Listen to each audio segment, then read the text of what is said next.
P T I کی طرف سے جو مطالبات سامنے رکھے گئے ہیں اس میں الیکشن مینڈیٹ جو آپ کا ایک موضوع بحث ہے، تمام ہمارے بہت سے لوگوں کا یہ موضوع ہے، وہ اس کا مطالبہ نہیں ہے. ایک کی گمان تھا کہ شاید ایک سب سے نمبر 1 مطالبہ یہی ہوگا. اس کو آپ کیسے دیکھتے ہیں؟ آپ سمجھتے ہیں کہ اس کو ایک جگہ پیچھے رکھ دیا پی ٹی آئی نے، اب آگے بڑھ گئے اس سے؟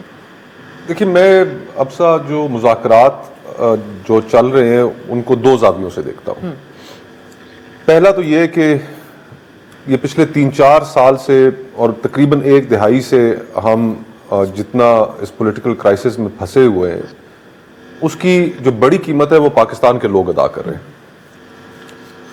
آج ابھی پچھلے ہفتے ایک رپورٹ آئی ورلڈ بینک کی کہ پچھلے سال میں مزید 1,30,00,000 پاکستانی سطح غربت سے نیچے چلے گئے.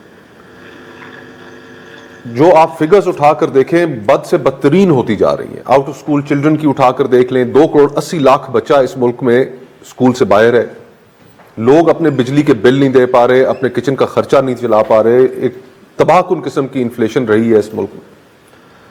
تو اس پرسپیکٹو سے جب میں چیزوں کو دیکھتا ہوں تو یہ دل میں خواہش پیدا ہوتی ہے کہ سیاسی بحران ختم ہو، مذاکرات ہوں اور سیاسی درجہ حرارت نیچے آئے تاکہ لوگوں کی کاروباری زندگی چلے، لوگوں کی زندگی میں نارملسی آ سکے. لیکن ایک دوسرا زاویہ بھی دیکھنے کا یہ ہے کہ اگر تو ہم نے وہی دائروں کا سفر 76 سالوں سے جاری رکھنا ہے کہ جس کی ہم نے مثال دیکھی کہ ووٹ کو عزت دو کا ایک بڑا نعرہ لگایا، بڑا بیانیہ بنایا، پی ڈی ایم بنی، بڑے بڑے اس کے گولز رکھے گئے اور بات آ کر ختم ہو گئی ڈیل پر. اگر آج تحریک انصاف کی سیاست بھی ڈیل پر آ کر ختم ہونی ہے تو اسی طرف نہیں جاتی ہوئی نظر آ رہی ہے. یہ تو وہی تسلسل چلے گا آگے. آپ نے اس نے دیکھا تھا بیرسٹر گوہر کتنے خوش تھے بڑے عرصے بعد جب بات ہوئی کہ ان کی آرمی چیف سے ملاقات ہوئی ہے. تو اب یہ ہمیں تحریک انصاف کے لیے اس کو چیز کو پرکھنا چاہیے انہیں کہ جو پچھلے 3-4 سال میں ان کی جماعت نے انہوں نے بلا شبہ بڑی سختیاں برداشت کی ہیں. وہ جو سختیاں تھیں وہ سیاسی فائدے کے لیے تھیں یا ملک میں اس نظام کے اندر بہتری لانے کے لیے تھی.